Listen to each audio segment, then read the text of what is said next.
Dépasser le mur du son, exploser le plafond du box-office, repousser les limites du spectaculaire. Bienvenue dans l'univers Fast and Furious.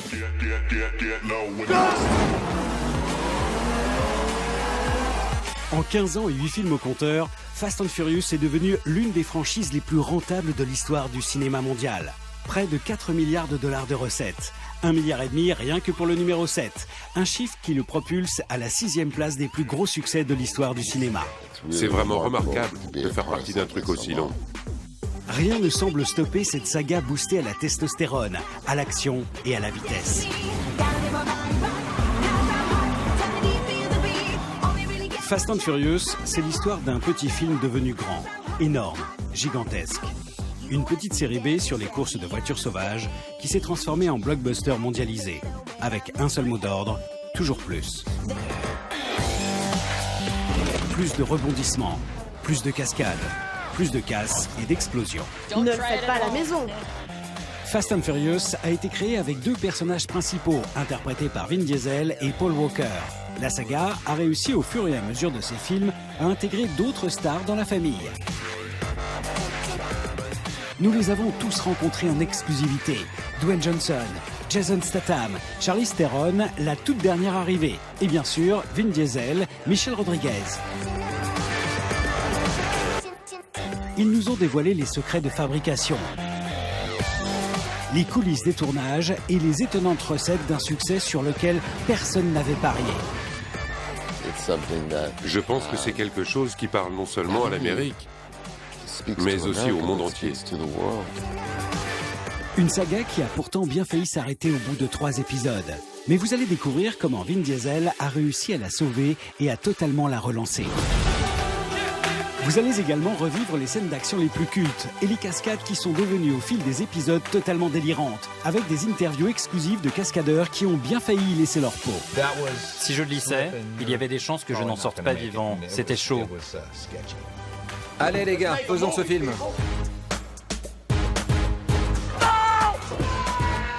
J'étais mort de peur.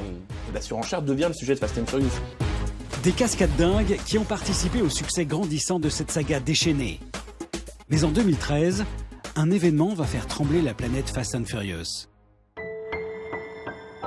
La mort de son héros principal, Paul Walker, dans un accident de voiture en plein milieu du tournage du 7e film. Paul Walker était dans une voiture, il a baissé la vitre et il a dit « Les gars, je reviens dans 5 minutes et vous pourrez prendre des photos avec moi. » Mais malheureusement, 5 minutes après, j'ai entendu un gros boom. Une tragédie qui a bien failli stopper net la saga. Mais vous allez découvrir comment le tournage a pu se poursuivre sans Paul Walker. Et surtout comment la production a réussi à le faire exister sur la pellicule. Ils ont utilisé la silhouette de son frère qui lui ressemble quand même très fortement. Tu seras toujours près de moi. Et tu seras toujours mon frère. J'ai trouvé les 10 dernières minutes de ce film vraiment très puissantes. Le fait qu'il nous ait permis de remplir nos cœurs de joie doit rendre Paul fier de là où il nous regarde. Tout ça me donne l'impression que Paul est avec nous aujourd'hui. Alors que sort Fast and Furious 8 sans Paul Walker, la saga est-elle en péril? Le succès sera-t-il au rendez-vous sans l'un de ses héros emblématiques? La légende Fast and Furious continue de s'écrire aujourd'hui sous nos yeux. Une légende riche en rebondissements à l'écran et en coulisses. En voiture. Bienvenue dans Fast and Furious, la saga No Limites.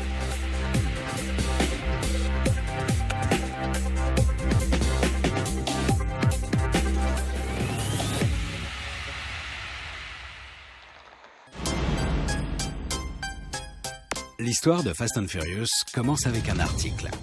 Un petit article paru en mai 1998 dans un magazine de hip-hop, Vibe. Il s'agit d'une enquête sur un phénomène en vogue à la fin des années 90 aux États-Unis, le phénomène des racers. On y découvre l'histoire de Rafael Estevez, qui trafique sa voiture afin qu'elle puisse monter jusqu'à 280 km/h. Lors de courses illégales, il peut gagner en une nuit jusqu'à 7 500 $. C'est lui qui va inspirer le rôle de Dominic Toretto, interprété par Vin Diesel. Des voitures trafiquées, des courses illégales, des paris clandestins. Une ambiance surchauffée qui peut déraper à n'importe quel moment. Rob Cohen, réalisateur de certains épisodes de Deux flics à Miami, tombe sur cette enquête et sent qu'il tient là un sujet en or pour Hollywood.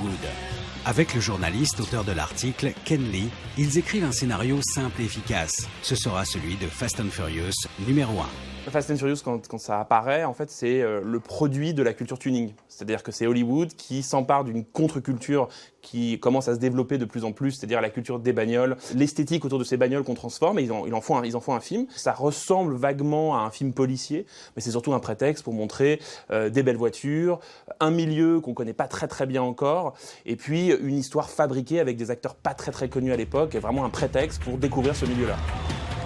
Le film tient la promesse de son titre et fait la part belle aux séquences de courses filmées en mode survitaminé.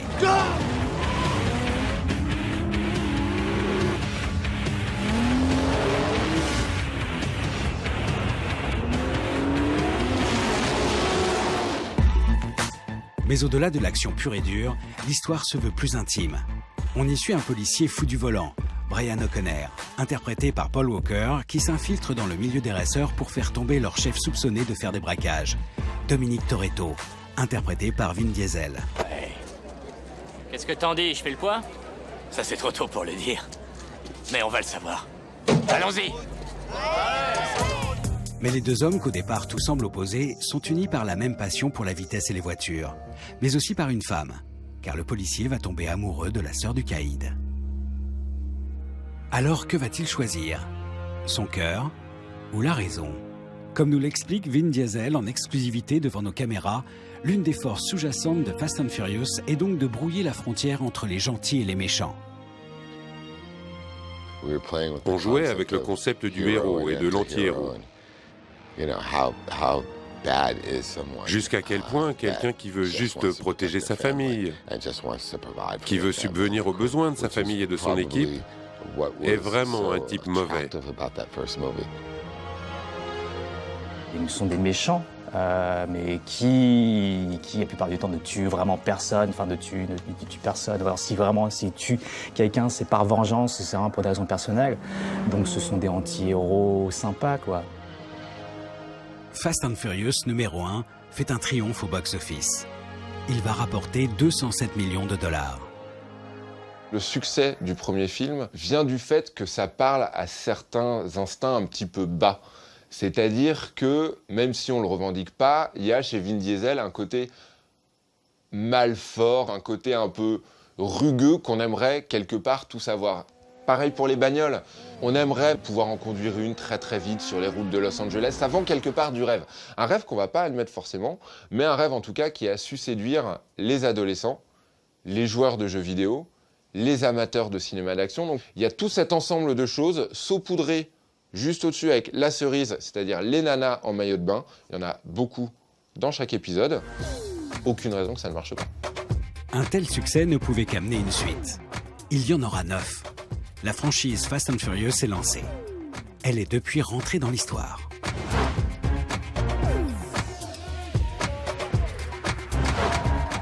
Ce succès est d'autant plus remarquable que le premier film de la saga n'avait coûté que 35 millions de dollars. Une broutille pour un film d'action aux États-Unis. Fast and Furious, une série B un peu fauchée. Pour preuve, pour des raisons économiques, les voitures utilisées dans le premier film appartenaient toutes à de véritables racers. Toutes les voitures de Fast and Furious, elles marchaient plutôt bien. Elles ont été louées aux racers et on conduisait leurs voitures, leurs véhicules personnels. Donc elles marchaient très bien.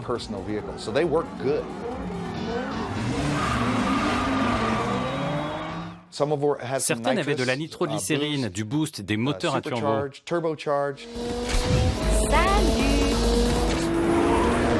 C'était super fun de les conduire sur le numéro 1. Des véritables voitures boostées qui ont apporté un côté véridique à l'univers des racers dépeint dans Fast and Furious. Quant à Paul Walker, c'est même sa propre voiture qui est dans le film. Paul Walker, c'est un vrai passionné de bagnole. Toutes les semaines, il va sur les circuits, il adore trafiquer les bagnoles, il adore conduire. Par la suite, d'ailleurs, il ouvrira son garage. C'est un authentique amoureux de l'asphalte et amoureux du bitume. Donc, Je pense que ça a joué dans le casting de l'acteur, qui trouvera là son premier grand rôle et, il faut bien l'avouer aussi, le rôle de sa vie, puisque éternellement jusqu'à son décès, c'est ce qu'on retiendra de lui. Je me souviens très bien. Paul Walker et moi, on était à une course de rue et je me souviens des hélicoptères de la police. Paul et moi, on a dévalé la rue. On s'est enfui à la recherche de notre voiture. C'était vraiment réel. C'est vraiment un bon souvenir. Vin Diesel et Paul Walker sont devenus des stars grâce à la franchise Fast and Furious. Mais au départ, personne ne les connaissait. Vin Diesel s'était illustré dans un film de science-fiction, Pitch Black, et dans un petit rôle dans Il faut sauver le soldat Ryan de Steven Spielberg. Je crois que je ne savais même pas qui était Vin Diesel. Il n'était pas encore vraiment connu. Donc tout était nouveau. Les séquences autour de ces voitures, ces cascades énormes, les stars qu'il y avait, Paul Walker, tout était vraiment nouveau. En effet, au début des années 2000, Paul Walker est un illustre inconnu. On avait pu le croiser dans des séries, Les Feux de l'amour ou encore Madame est servie. Là aussi des sagas, mais à 1000 lieues de Fast and Furious. Et si je le bats, alors j'encaisse l'argent. Et on me devra le respect. Avant de s'arrêter sur le choix de Paul Walker, la production s'était d'abord tournée vers Eminem, Mark Wahlberg et Christian Bale. Et à la place de Jordana Brewster, vous auriez pu voir Kirsten Dunst, Jessica Biel, Sarah Michelle Gellar, Natalie Portman, si toutefois elles avaient accepté le rôle. Ces comédiens peu connus au départ sont devenus célèbres ensemble grâce à Fast and Furious. Et forcément entre eux, ça a créé des liens. Vous savez, on est vraiment une famille à l'écran et en dehors de l'écran. On s'invite tout le temps chez les uns les autres, nos enfants jouent ensemble. Donc vous savez, les gens chez vous, si vous pensiez que ce que vous voyez à l'écran, quand on crie couper, c'est en fait après terminé, c'est pas vrai, on passe toujours du temps ensemble, on s'entend bien, on passe un super moment, une vraie famille. Et je pense que c'est pour ça que l'alchimie à l'écran est encore meilleure, car on traîne ensemble en dehors du plateau. Le comédien Kurt Russell, présent dans Fast and Furious 7, a été témoin de ce véritable esprit de famille. Disons-le clairement, ces gens-là ont grandi ensemble. Ils ont passé un tiers de leur vie, la moitié pour certains, avec les films de la saga. Donc, ils ont partagé beaucoup ensemble. Ils ont ri, ils ont pleuré, ils ont vécu ensemble. Il y a un aspect familial dans le clan Fast and Furious. Il n'y a aucun doute là-dessus. Autour du noyau central formé par Paul Walker, Vin Diesel, Michelle Rodriguez et Jordana Brewster, le casting s'est constamment renouvelé et enrichi avec des stars Fast and Furious compatibles. Dwayne Johnson, alias The Rock, ancien catcheur comme son physique l'indique. Jason Statham, star incontestée des films d'action. Ou Kurt Russell, un grand nom d'Hollywood. Le principe est très simple et Hollywood l'a compris depuis le début, le public veut voir des événements. Là, on a Vin Diesel, qui peut se battre avec Vin Diesel? The Rock, évidemment. T'es grillé, Toretto. Viens me chercher.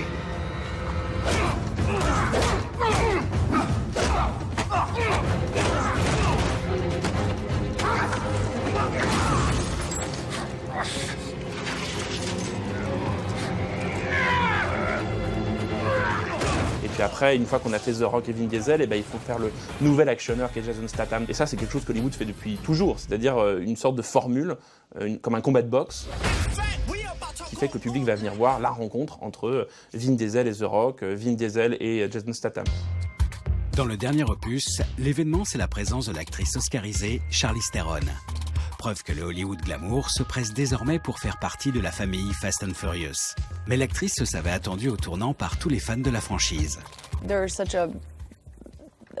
Il y a une vraie relation entre les fans loyaux et ces films, une relation qui dure depuis le début. Je suis consciente qu'il y a cette communauté et j'allais tous les jours au travail en pensant à ces fans. Car ce sont eux qui font que cette franchise est toujours là. Avec ce casting incroyable, je voulais faire quelque chose qui ne les déçoive pas. Un rôle difficilement refusable, la productrice de la franchise ayant déplié le tapis rouge pour faire venir la comédienne.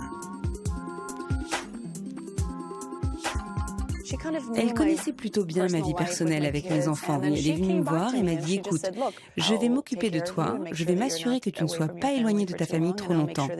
Et je vais m'assurer que ton personnage soit vraiment à la hauteur. C'était l'invitation parfaite dans une franchise aussi incroyable, je ne pouvais pas refuser.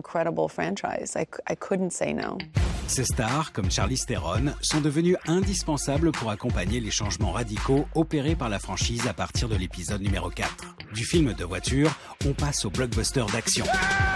Un changement de direction qui coïncide avec le retour de Vin Diesel dans la saga. Le comédien, déjà absent du numéro 2, n'avait fait qu'une apparition dans le numéro 3, Tokyo Drift. Un film où n'apparaît pas non plus Paul Walker et qui aurait pu enterrer prématurément la saga Fast and Furious. Tokyo Drift, le troisième volet, c'est à la fois le film de la loose, puisque c'est un film où il n'y a pas les stars en haut de l'affiche, un film qui n'a pas marché, un film pour rien. Une chose est sûre, si Vin Diesel n'était pas revenu, c'était fini. À partir du 3, c'était fini. Mais Vin Diesel ne revient pas uniquement en tant qu'acteur. À partir du Fast and Furious 4, il devient aussi producteur. Le retour de Vin Diesel en tant que producteur, effectivement, ça permet de donner un centre de gravité à une franchise. Évidemment que petit à petit, en devenant producteur, le film va se recentrer sur lui. Ce qui était au départ plutôt avant un film de bande, devient très vite un film où Paul Walker est un tout petit peu mis sur le côté, et c'est Vin Diesel qui prend la place de héros. Vin Diesel, désormais force centrifuge de Fast and Furious, pose alors les fondamentaux de la saga. C'est à partir de Fast and Furious 4 que Fast and Furious est devenu le Fast and Furious qu'on connaît aujourd'hui, c'est-à-dire une saga multimillionnaire. Et l'un des ingrédients du succès de Fast and Furious, c'est son casting multiethnique, où toutes les communautés sont représentées.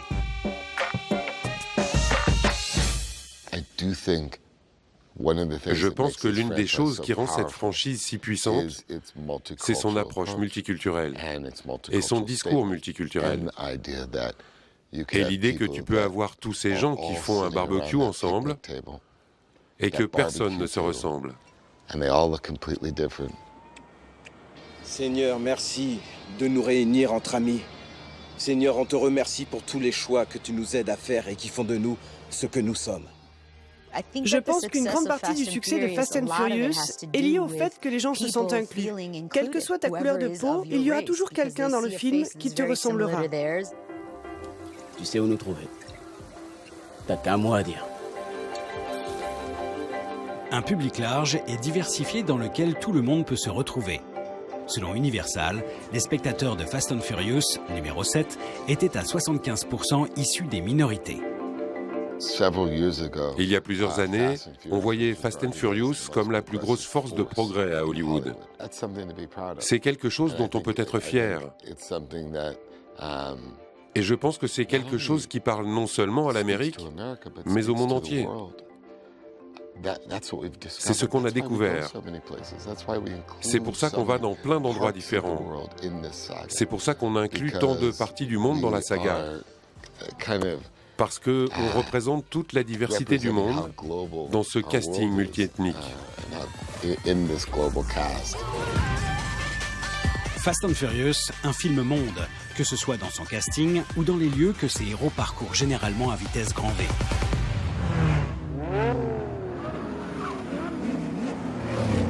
Hollywood sait que l'essentiel de l'argent maintenant ne se fait plus aux États-Unis, mais se fait à l'étranger, donc il faut bien sûr viser des publics internationaux.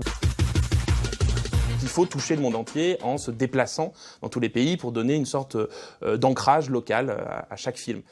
Londres, Abu Dhabi, Cuba. Nos chemins se sont déjà croisés, Dom. Sans que tu te rendes compte. Fast and Furious numéro 8 est un nouveau guide de voyage. Le film se balade de Cuba à l'Islande pour des plans toujours plus spectaculaires.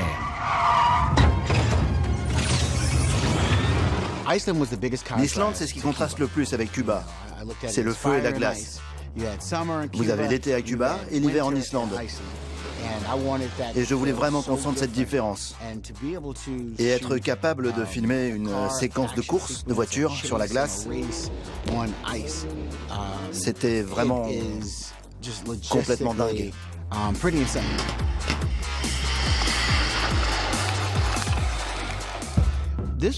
C'était la première fois qu'une Lamborghini était présente en Islande. Et j'étais fier d'être le premier à faire ça. Une Lamborghini orange en Islande, sur la glace. Rien que cette vision-là, ça valait le coup. Et ce que je voulais faire, c'est juste offrir au public ce qu'il n'avait jamais vu jusque-là. Ici Tyrus, les gars, alias Roman Pierce. On est de retour, je vous envoie de l'amour depuis l'Islande. L'exotisme participe donc au charme de cette saga. Mais le succès planétaire de Fast and Furious tient également aux valeurs intrinsèques que la saga véhicule. Des valeurs familiales traditionnelles qui sont constamment martelées au fil des épisodes. Derrière les muscles, les bons sentiments dégoulinent. Le blé, ça va, ça vient, on le sait. Le plus important, quoi qu'il arrive, reste ce petit groupe d'humains autour de moi. Réunis ici. En cet instant. Salut, mes familles. Salut. Toute cette franchise est bâtie sur les relations familiales et la diversité des origines.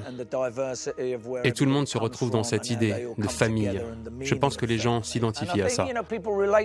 Ce qui est intéressant, c'est que la saga s'est concentrée sur l'idée de famille, non pas tant pour défendre une forme de patriarcat ou une forme de société comme ça recomposée, mais pour défendre l'idée de communauté qui est un tout petit peu différente, et surtout pour transformer la série en soap. C'est-à-dire qu'on est une famille, on est unis, on s'aime, on se désaime, on meurt, on réapparaît, et là ça devient tout d'un coup une véritable saga.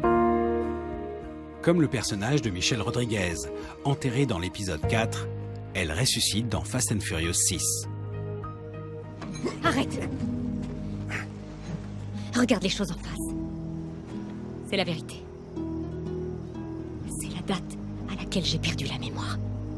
La date à laquelle Letty est morte. On a des cliffhangers, c'est-à-dire cette rupture du récit où tout d'un coup on ne sait pas ce qui va se passer, on doit voir la suite. On a des retournements de situation à la toute fin des génériques, tout d'un coup on apprend des choses qu'on n'avait pas vues, qui nous donnent envie de voir la suite. C'est au moment où, dans les années 2000, la série télévisée devient un genre majeur, une forme majeure dans la culture américaine, et Fast and Furious a eu l'intelligence de récupérer ça. Et ça c'est très très fort, c'est-à-dire que c'est une manière de créer une communauté de fans de Fast and Furious qui veulent savoir ce qu'est devenu Letty, est-ce que Brian va épouser ou pas sa fiancée, que devient Dom, et ainsi de suite. Il y a vraiment une sorte de saga qui se met en place pour le spectateur.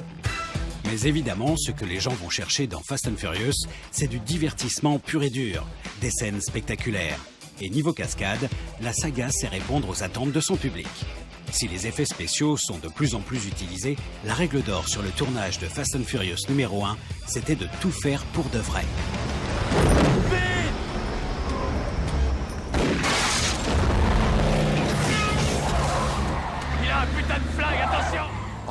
Sur la cascade du hold-up qui se passe en journée avec le camion bleu, sur cette cascade, si je glissais, il y avait des chances que je n'en sorte pas vivant. C'était chaud. Dégage, je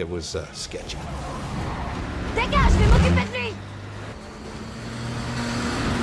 Quant à la cascadeuse qui doublait Michelle Rodriguez, Debbie Evans, c'est à plus de 80 km/h qu'elle devait glisser sa voiture sous un camion. Comme il zigzaguait et que la remorque bougeait, je devais suivre la danse. Et quand j'ai senti que c'était le moment, j'ai plongé dessous pour ressortir de l'autre côté. Et on a fait ça à plusieurs reprises. Tout était vrai.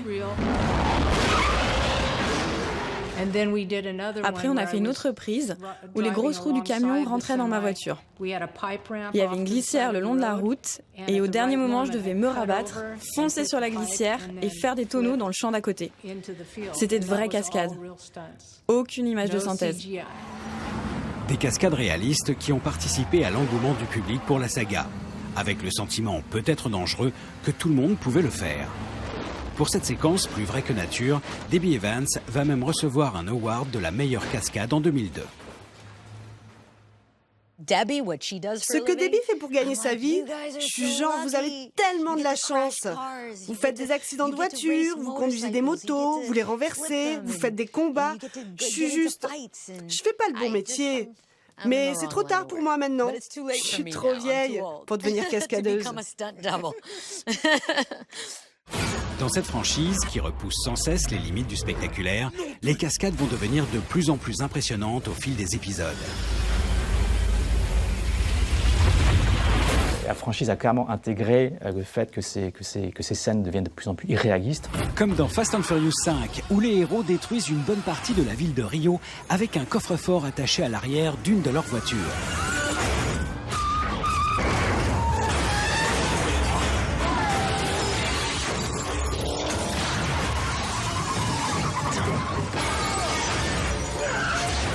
Les derniers Fast and Furious sont plus quasiment des films comiques, voire presque des films burlesques, ce qui donne une forme de surenchère. Et la surenchère devient le sujet de Fast and Furious. Depuis le temps que j'attends ça, on a un tank. C'est à mon tour. Vous allez voir Fast and Furious et vous savez que c'est pas vraiment sérieux. Mais c'est justement ce qui fait le charme de la série, c'est que c'est pas vraiment sérieux. Et comme nous l'a confié Dwayne Johnson, le charme de Fast and Furious, c'est de savoir accepter l'invraisemblable. Il y a des moments dans les films où il faut mettre de côté l'aspect véridique des choses. Et c'est ça qui est bien. Par exemple, on m'a raconté cette séquence. On m'a dit on va faire quelque chose qui n'a jamais encore été fait avec mon personnage. J'ai dit ok, dis-moi. Dis donc, c'est pas une torpille.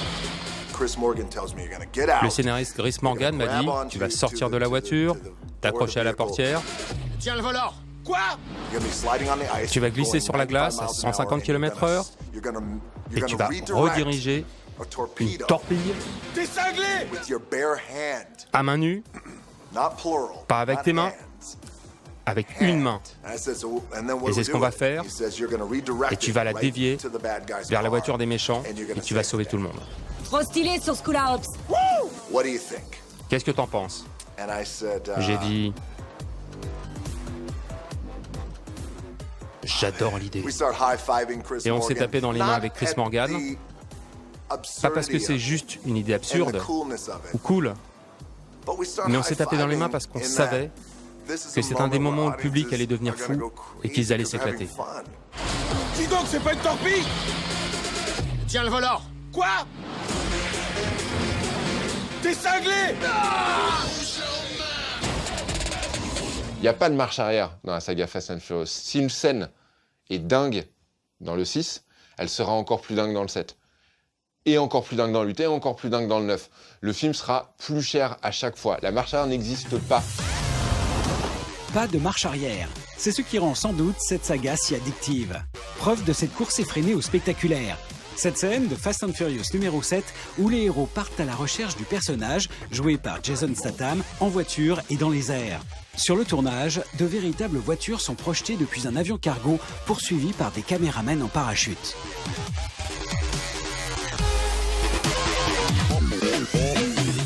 Allez les gars, faisons ce film. Et pour donner l'impression que Tyrese Gibson était dans l'une des voitures projetées de l'avion, le comédien a subi une expérience proche de celle d'un homme enfermé dans une machine à laver, en mode essorage. Vous savez, j'étais mort de peur, mais peu importe. J'ai un boulot à faire, il y a des cascades dans plein de films. Mais la densité, la quantité et la qualité des cascades qu'on a réussi à accomplir dans ces films, c'est assez dingue. It's pretty crazy.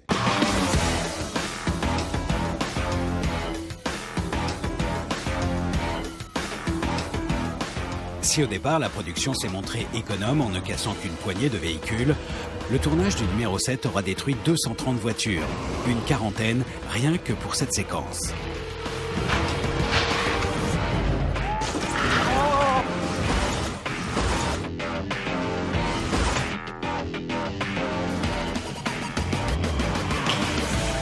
Fast and Furious numéro 8 n'a pas encore dévoilé le bilan de ces voitures détruites. Mais le film ne semble pas avoir fait dans la dentelle, comme nous le prouvent ces images. Ou qu'en tournage rime avec carnage. Des cascades de plus en plus hallucinantes et irréalistes.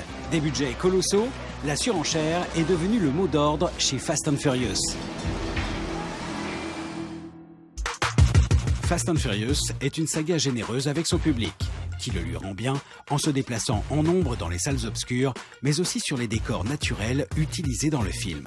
En filmant le Los Angeles de tous les jours, Fast and Furious joue sur la carte de la proximité avec son public et lui donne le sentiment de faire partie intégrante d'une communauté. Certains bâtiments de Los Angeles sont ainsi devenus les lieux de pèlerinage pour les Fast and Furious addicts, comme cette modeste supérette qui a servi de décor à la rencontre entre Paul Walker et Jordana Brewster, le couple star de la saga. Bref, un lieu forcément chargé d'histoire. Yeah.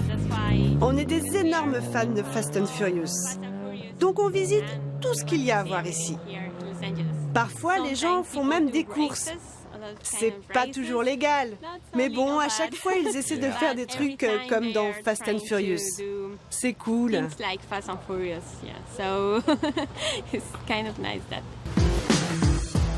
Autre lieu incontournable pour les fans, cette maison. Il en existe des milliers du même type à Los Angeles, mais comme c'est celle où habite Dominic Toretto, le personnage interprété par Vin Diesel dans le film, elle attire les fans les plus fervents de Fast and Furious. Un peu comme tout le monde, je suis vraiment très fan du film. Je travaille dans les voitures à cause de ce film. Je construis des voitures moi-même. Je ne fais pas de courses de rue comme dans Fast and Furious, mais je suis vraiment fan. Et c'est à cause de ce film que je suis dans le business de la voiture. Une communauté de fans surmotivés, des films qui vont toujours plus loin, des recettes qui s'envolent. La saga Fast and Furious est une success story digne des États-Unis. Toujours plus loin, toujours plus vite.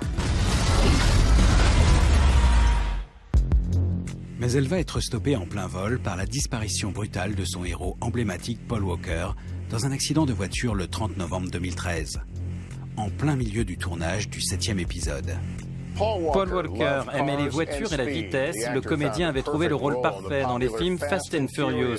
Alors il y a une forme d'ironie dans cette nouvelle tragique. Paul Walker est décédé ce week-end dans un accident de voiture en Californie du Sud.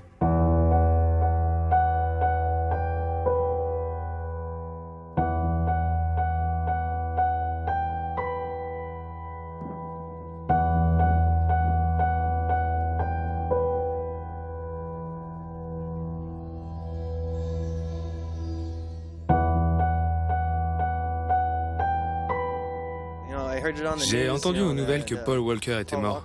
Je le connaissais grâce à Fast and Furious et c'était un modèle pour moi. J'arrive pas à croire qu'il soit parti.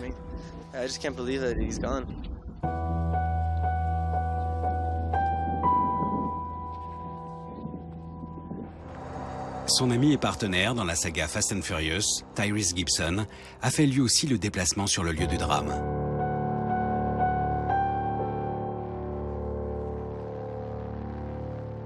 Jim Thorpe, présent lui aussi, était avec Paul Walker la veille, quelques minutes avant sa mort, à un gala de charité auquel participait le comédien. Paul Walker était dans une voiture, il a baissé la vitre et il a dit « Les gars, je reviens dans 5 minutes et vous pourrez prendre des photos avec moi ». Mais malheureusement, 5 minutes après, j'ai entendu un gros boom. J'ai couru vers mon fils et j'ai dit « Brandon, va voir dans la rue, je crois qu'il y a eu un accident de voiture ». Il m'a dit « Comment tu sais ?» Et j'ai dit « Regarde la fumée ». Paul Walker était un passionné des courses de voitures. Il est mort dans une Porsche Carrera GT sur le siège passager. Son ami Roger Rodas, qui conduisait, a perdu le contrôle du véhicule. Il roulait à 160 km/h sur une route limitée à 70. Fast and Furious aura apporté la gloire et l'argent à Paul Walker. Sa passion de la vitesse lui aura pris la vie. Vous savez, franchement, mon fils était quelqu'un d'adorable. C'est vraiment ce qu'il était. La famille Fast and Furious s'est endeuillée. Beaucoup réagissent sur les réseaux sociaux. Mon frère, tu vas tellement me manquer. Je reste totalement sans voix. Le paradis a gagné, un nouvel ange. Toute ma force, mon amour et ma foi vont à la famille Walker durant cette période difficile. Nous trouvons la force dans sa lumière. Je t'aime, mon frère. Ton humilité nous a marqués dès le début. Tu laissais une trace partout où tu passais.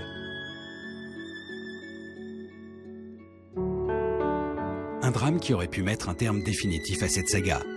Mais on n'arrête pas comme ça une machine aussi puissante. Paul Walker disparu se pose une question. Comment continuer le tournage du Fast and Furious 7 sans son héros principal? Le tournage est stoppé pendant 4 mois. La production envisage alors toutes les possibilités pour que Paul Walker soit quand même présent à l'écran. Ils avaient eu l'idée, effectivement, au début, est-ce qu'on peut reconstituer Paul Walker entièrement en image de synthèse? Heureusement, ils n'ont pas fait. Et le salut va venir du frère de Paul Walker. Ils ont utilisé la silhouette de son frère qui lui ressemble quand même très fortement et ils ont retouché le visage numériquement. Donc, ce qui fait qu'ils donnent des plans un peu étranges et ce qui explique aussi pourquoi le personnage disparaît petit à petit de la saga dans le dernier numéro parce que l'acteur tout d'un coup n'a pas pu tourner les scènes. Le scénario est réécrit. Le tournage reprend avec une présence moindre de Paul Walker à l'écran.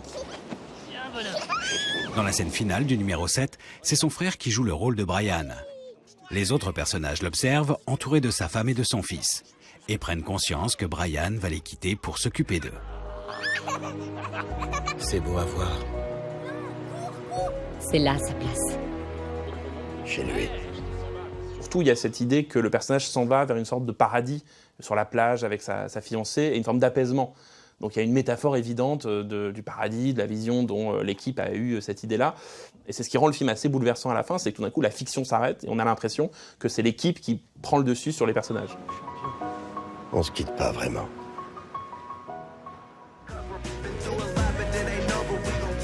Tu seras toujours près de moi.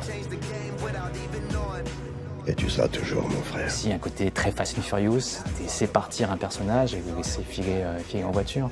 Et c'est très poétique, c'est cette idée de voir donc les deux acteurs et deux personnages qui ont commencé la série, donc Vin Diesel et Paul Walker. Et puis chacun s'en va dans une direction opposée. Vin Diesel va vers Fast and Furious 8 et vers le succès, et Paul Walker s'en va ailleurs.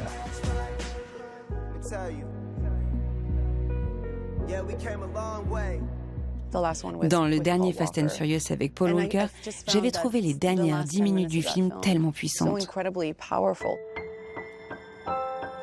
À la sortie de Fast and Furious numéro 7, Vin Diesel, qui a appelé sa fille Pauline en hommage à son ami Paul, a du mal à cacher son émotion. Aussi longtemps que je vivrai, je serai toujours reconnaissant envers Universal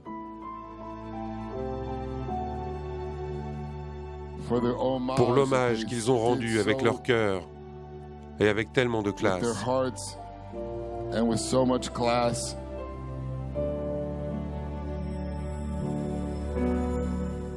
Le fait qu'il nous ait permis de remplir nos cœurs de joie doit rendre Paul fier de là où il nous regarde. Tout ça me donne l'impression que Paul est avec nous aujourd'hui.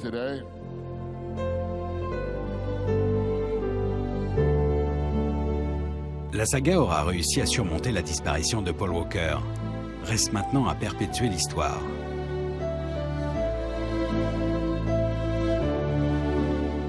Le pari, il est là, il est maintenant. C'est-à-dire comment on peut dépasser le drame pour continuer à faire des films.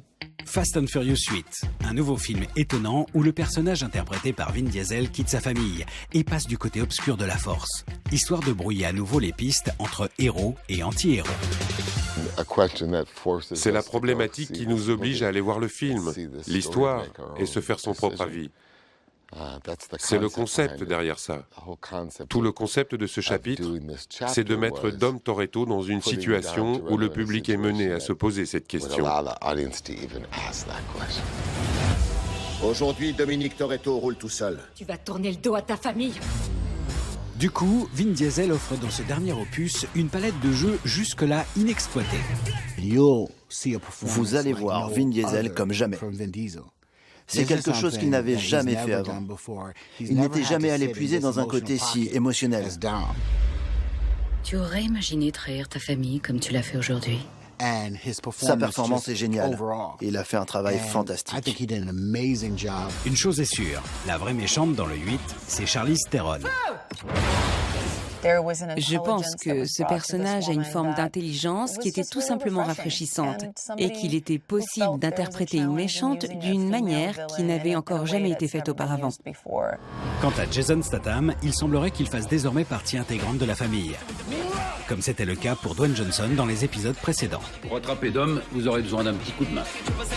Tu peux me dire pourquoi tu fais venir ce buveur de thé avec sa tête de crapule élevée au pudding? Je crois que ces t-shirts trop moulants, ça empêche le sang d'aller au cerveau. Tu devrais mettre une taille au-dessus. Vous deux, vous allez bosser ensemble. Génial. Des méchants qui deviennent des gentils. Un bon moyen de recycler les personnages forts et revitaliser une saga qui n'a pas encore dit son dernier mot. En voiture.